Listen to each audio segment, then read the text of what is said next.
É isso aí, pessoal. Vamos que vamos. Sejam todos muito bem-vindos. Vamos lá. Live número 68, manhã geladíssima em São Paulo. Ontem de noite estava fechando em 15 graus. Deve estar na mesma vibe aqui. Boa, galera. Vamos lá, sejam todos muito bem-vindos. Vamos começar aí nosso bate-papo. Então, vamos conversar aí sobre os nossos fundos imobiliários. E hoje não tem como ser diferente, vamos falar aí dos dividendos que foram anunciados na última sexta-feira. Beleza? Então a gente teve aí fechamento de mês no dia 28 e daí tivemos o anúncio aí dos dividendos. Então a gente já sabe ali quanto que vai receber de dividendos dos principais fundos imobiliários, né? A maior parte dos fundos imobiliários anuncia no último dia do mês para pagamento ali no mês seguinte. E daí a gente já tem aqui os valores anunciados por esses fundos. Boa! Então, estou trazendo aqui a notícia do FIS.com.br, onde a gente já consegue dar uma olhada aqui nos dividendos que vão ser pagos. E aí eu vou pegar aqui alguns nomes que são já bem conhecidos para a gente poder falar. BRCO, por exemplo, Fundo de Galpão Logístico, pagando ali 87 centavos, mantendo um pagamento até bem em linha com o que ele já vem fazendo. Deixa eu colocar aqui no Status Invest. Então, BRCO anunciando 87 centavos. Esse é o pagamento que ele já vem mantendo ali desde o início do ano. Então, pagamento constante, não vamos ter aqui não recorrente, né? Aquela parcela não recorrente no BRCO. Vamos pegar um outro fundo famoso aqui, Gari 11, fundo de renda urbana com galpão logístico da Guardiã, mantendo ali o patamar de 8,7 centavos, então nada mudou aqui. Habitat, fundo high yield, tá? O fundo de papel high yield vai pagar R$ 1 por cota, vamos dar uma olhadinha. Esse é um fundo que tem mais exposição em IPCA, então a gente tende a ter bastante volatilidade, beleza? Pagando aqui um dividendo mais baixo em relação ao mês anterior, mas também em função da gente ter tido inflação menor nos últimos meses, né? No último mês e nos últimos 2 meses. Então, a gente acaba tendo ali um resultado mais baixo, beleza? Então, isso aqui é até esperado, considerando a evolução de inflação que a gente teve aí nos últimos meses, tá? HGBS vai pagar 1,75. Então, inclusive, até hoje sai um vídeo no meu canal do YouTube sobre o HGBS. HGBS mantendo ali, esse é o patamar que ele está mantendo desde o início do ano, mantendo o patamar de 1,75. HGLG vai pagar 1,10, mantendo também o mesmo patamar ali que ele já vem praticando desde o início do ano. HGRE, isso aqui já é bacana. O HGRE ele vai pagar 1,50 por cota, tá? E aí a gente já observa uma parcela não recorrente, tá? Quando a gente olha a média do HGRE, ele paga ali por volta de 78 centavos, beleza? E daí ele vai pagar agora em julho 1,50, beleza? Então, o que a gente observa aqui, tá? E aí vale até a pena mostrar aqui pra vocês, ó. Ó, o Guilherme botou: oi, professor. Grande Guilherme, bora aí. Então, o que a gente tem aqui no HGRE? Tá? Percebam que ele vinha mantendo nessa linha aqui de 78 centavos. Tá vendo? Então, esse era o dividendo que ele vinha mantendo desde o início do ano. E aí, ele anunciou um pagamento de 1,50. Tá vendo? 1,50. Beleza? O que isso aqui significa, galera? Isso aqui é um pagamento não recorrente, tá? Então, para quem vai analisar o HGRE ou algo do tipo, olhar esse dividendo, pode pensar: caramba, o fundo melhorou assim da água pro vinho, pô, vai pagar 1,50. Só que se você pega e olha junto com o gráfico de 2023, você vai ver esse mesmo comportamento. Ele vem aqui, mantém constante desde o início do ano, sobe, né, ali na metade, volta, sobe de novo. Isso aqui, galera, é aquela tal distribuição não recorrente que a gente tem do resultado no final do primeiro semestre, no final do segundo semestre.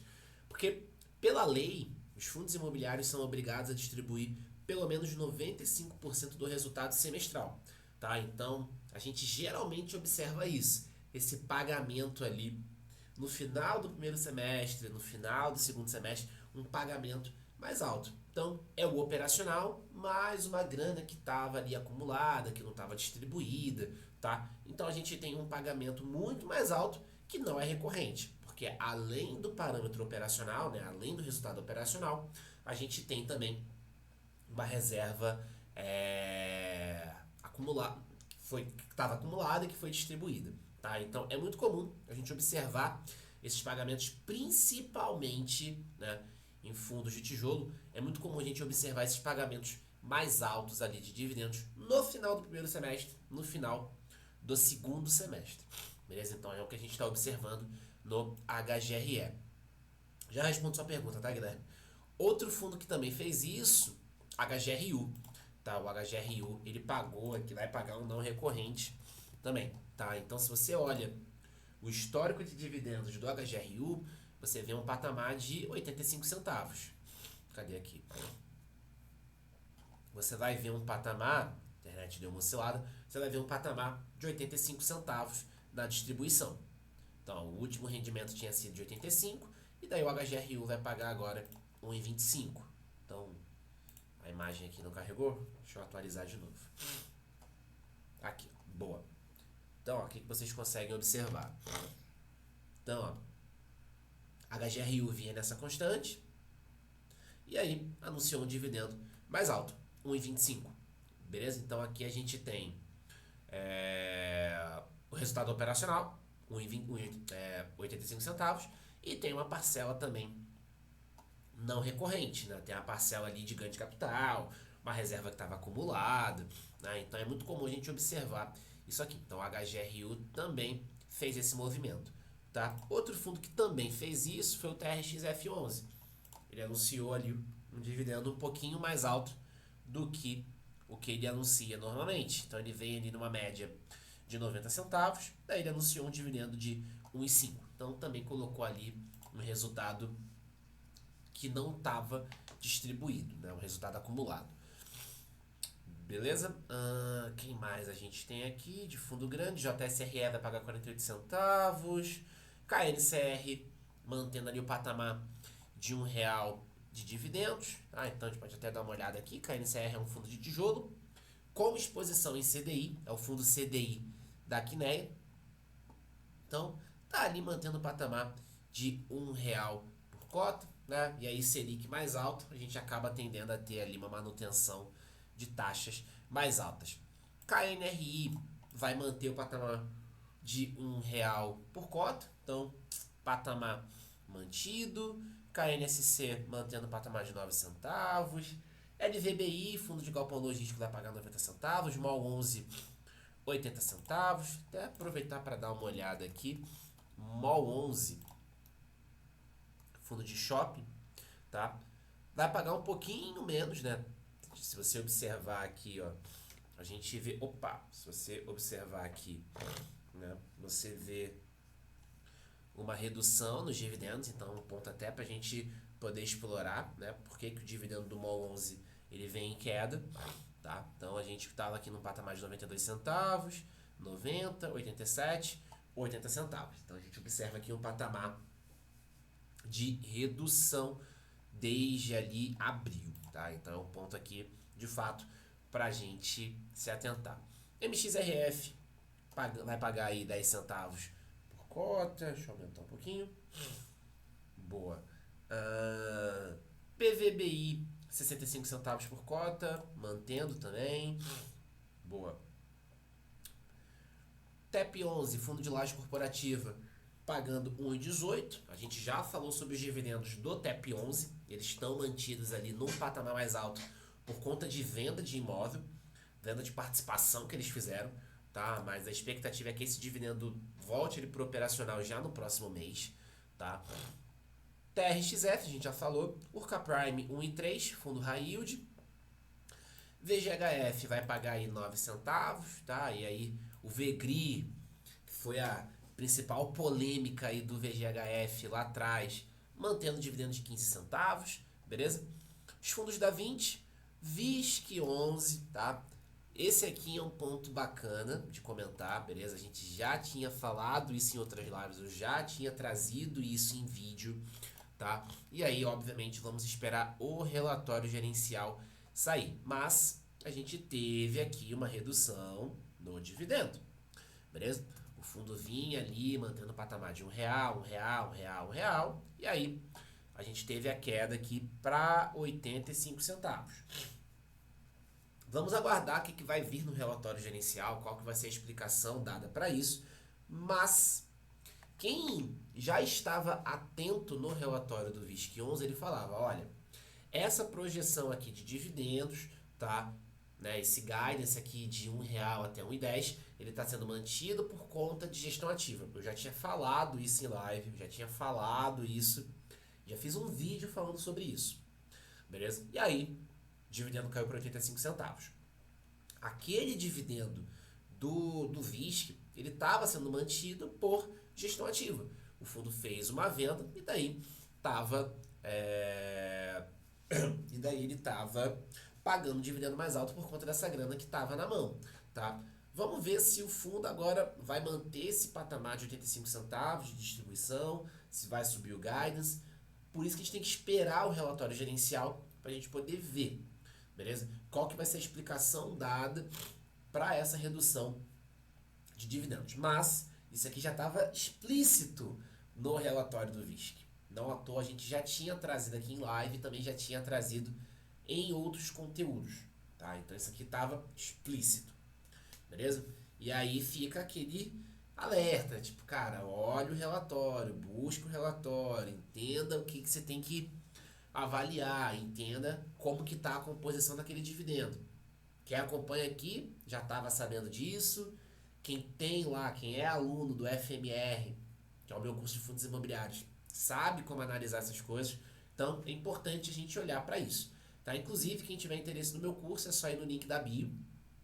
Quem está aí no Instagram, quem está aí no YouTube, é só ir na descrição que está aqui no vídeo, beleza? Então vamos aguardar, tá? O que a gestora vai comentar sobre isso aqui, mas isso já era algo que estava mapeado no relatório, beleza? Então quem estava atento ao relatório já estava ciente que isso poderia acontecer, beleza? Boa, maravilha. Já chegou uma pergunta lá em cima, que é sobre o Euro 11. Euro 11 é bom? Então vamos dar uma olhada aqui no Euro 11, tá? Bom, dividend yield aqui de 9,81, deixa eu virar aqui para fazer essa análise junto com vocês. Então vamos lá. Boa. Então, Euro 11. Yield de 9,81, beleza? E aí, vamos lá. Né? Quem é aluno do FMR vai pegar isso daqui, tá? Por que acontece? No FMR, primeiro módulo do FMR é sobre introdução ali a fundos imobiliários e tudo mais, e eu já trago o meu método de seleção de fundos imobiliários, que é o método FQ. Método FQ é um método que tem ali alguns indicadores que a gente analisa, beleza? Alguns indicadores: liquidez, participação no IFIX, base de cotistas. E já de cara, a gente observa aqui o seguinte, cara, o fundo tem liquidez aqui de R$57 mil. R$57 mil. O fundo custa R$250 quase. E daí, ele tem uma liquidez de R$57 mil.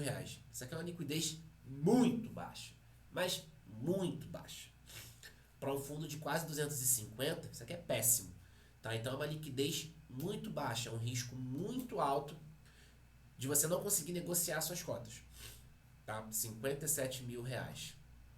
É muito baixo. Tá? O fundo não participa do IFIX, então ele não está no maior índice de fundos imobiliários que a gente tem. Então, enfim, é aquilo, né? Se o fundo faz parte do índice, cara, querendo ou não, ele tem ali uma certa robustez no mercado. Não tem como você negar isso. Se o fundo está dentro de um índice de mercado, é porque de alguma forma ele tem uma relevância. Se o fundo não está, complicado.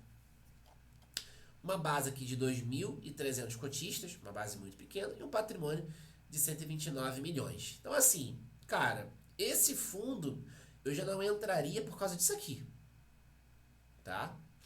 Então, eu não entraria por causa disso aqui, tá? Liquidez extremamente baixa e participação do IFIX. Então, eu não entraria nesse cara por conta disso, beleza?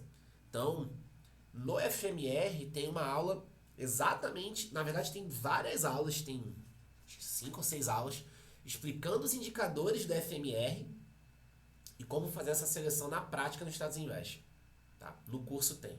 Acho que vale até a pena, deixa eu abrir aqui, né? Deixa eu mostrar aqui. Então, assim, eu não entraria, né? Não, pra mim nem vale a pena avançar esse fundo, tá? Justamente por conta da liquidez muito baixa dele, tá? E justamente... Ah, tá deslocado aqui. Deixa eu colocar aqui.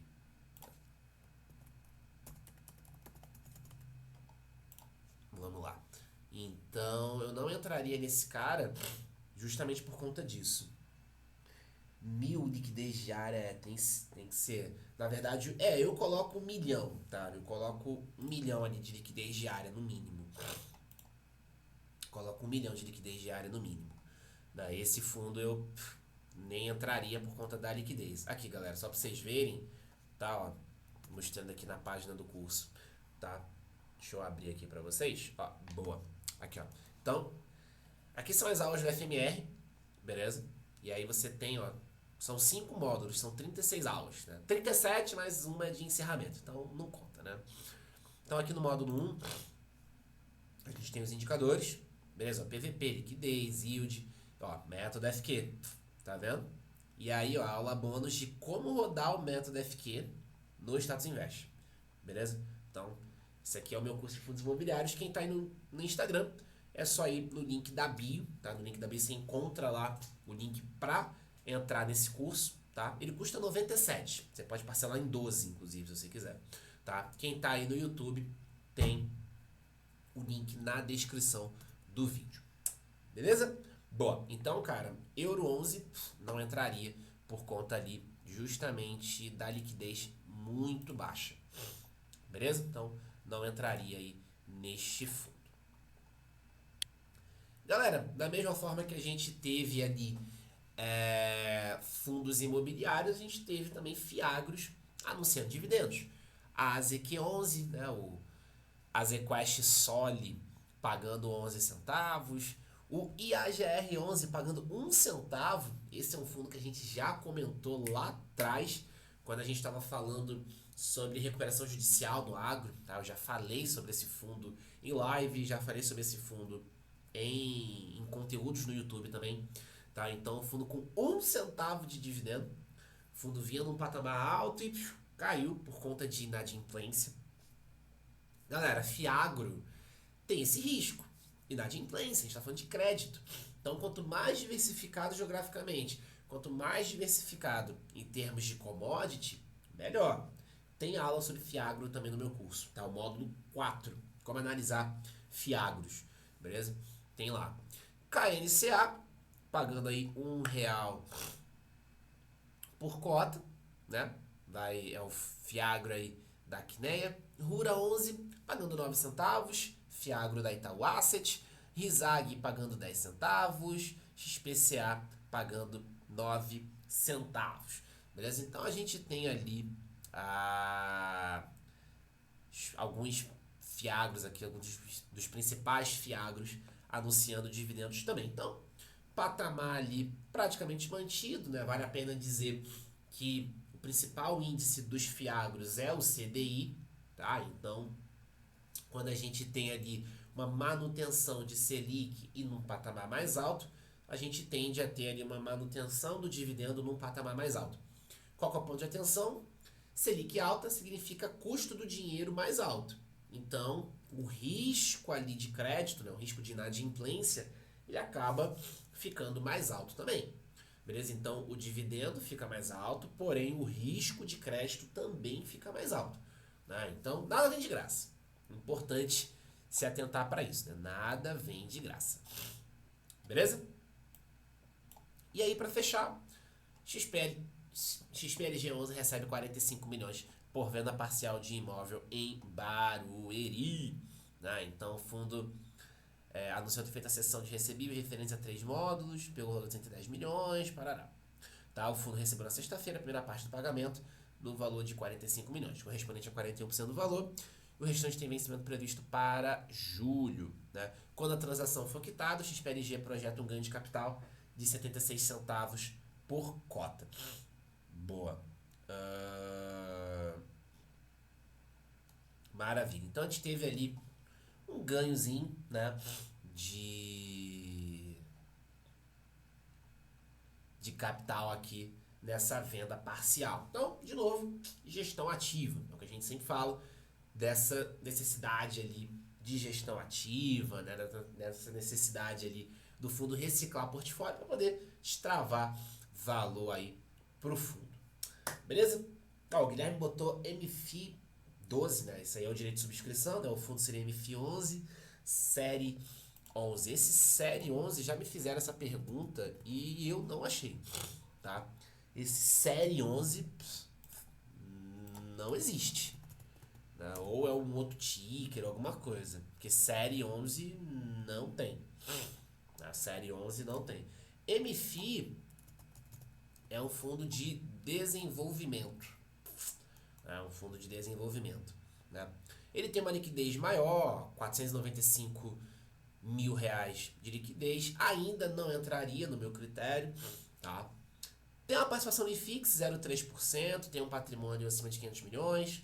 Tem 31 mil cotistas. É um fundo de desenvolvimento.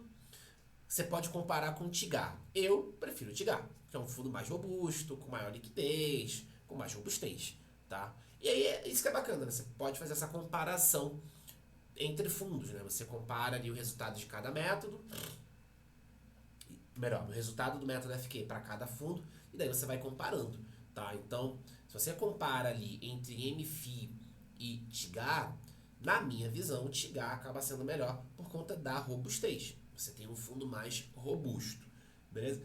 É o que eu gosto de falar, cara, quando você vai investir, você precisa reinventar a roda. Pega os fundos que já são mais estabelecidos, os mais convencionais, os que estão rodando bem, os que já têm bons números. E é isso. Beleza? Então, a parada é você fazer realmente o feijão com arroz bem feito. É o que eu acredito. Guilherme, série 11, ó, posso até mostrar aqui pra você achar que, né, na história, ó. Série 11. Não tem. Não tem, tá vendo? Série 11, não tem. Já o PVBI, né, o PVBI eu acho interessante.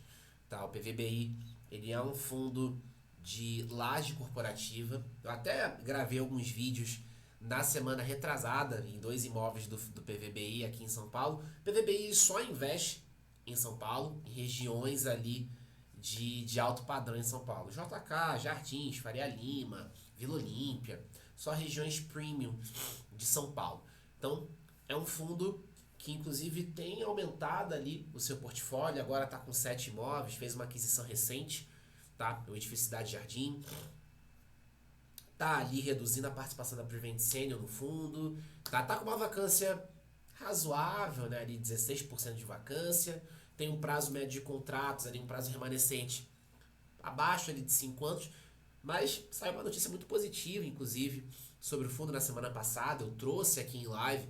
Ele conseguiu fazer um aditamento do contrato, estender o contrato que ele tinha de um inquilino de 2024 para 2027, conseguiu renovar esse contrato, passar um revisional ali de 56% do contrato, acima do contrato. Então, realmente é um fundo que eu gosto bastante para laje corporativa, tá? Para mim é um dos melhores que a gente tem na bolsa. Não, PVBI é só São Paulo. PVBI só tem exposição em São Paulo, tá? PVBI não tem exposição em outros estados, beleza? PVBI é um fundo que só tem São Paulo.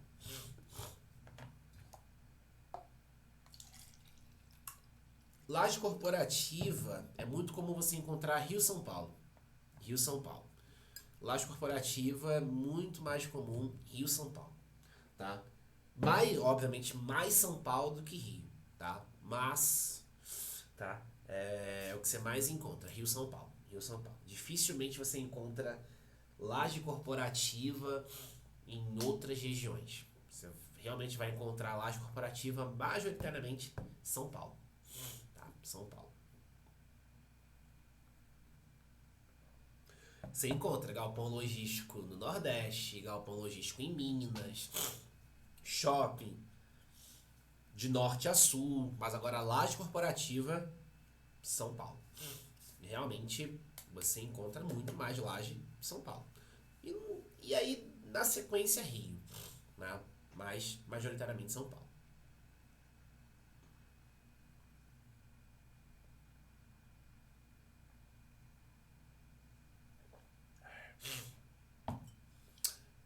Beleza, galera? De boa?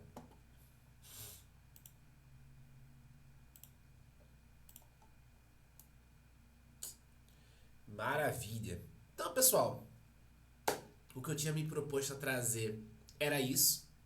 Espero que você tenha curtido aí, espero que você tenha gostado. Quem não conseguiu assistir a live toda, a live vai ficar salva, tá? E 9 e 7 horas da noite vai ter ali a transmissão que eu fiz, né? Na verdade, a gravação aqui da tela vai ter ali no YouTube.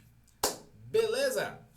Show de bola, galera. Então, era isso. Muito obrigado. BRCO também gosto. É um fundo muito bacana. Vale a pena comparar ali com outros gigantes do galpão logístico. Galera, então, era isso. Muito obrigado aí pela participação de vocês. Fechando que daqui a pouquinho tem reunião no escritório. Então, já me preparar para reunião do dia lá também. Boa. Galera, tamo junto. Obrigado aí pela participação de vocês. Uma excelente... Gui mandando bastante contribuição, brigadão, obrigado a todo mundo que mandou aí também dúvida, mandou tudo aí, beleza? Galera, é isso, uma excelente semana, contem comigo, vamos pra cima, e é isso aí, valeu!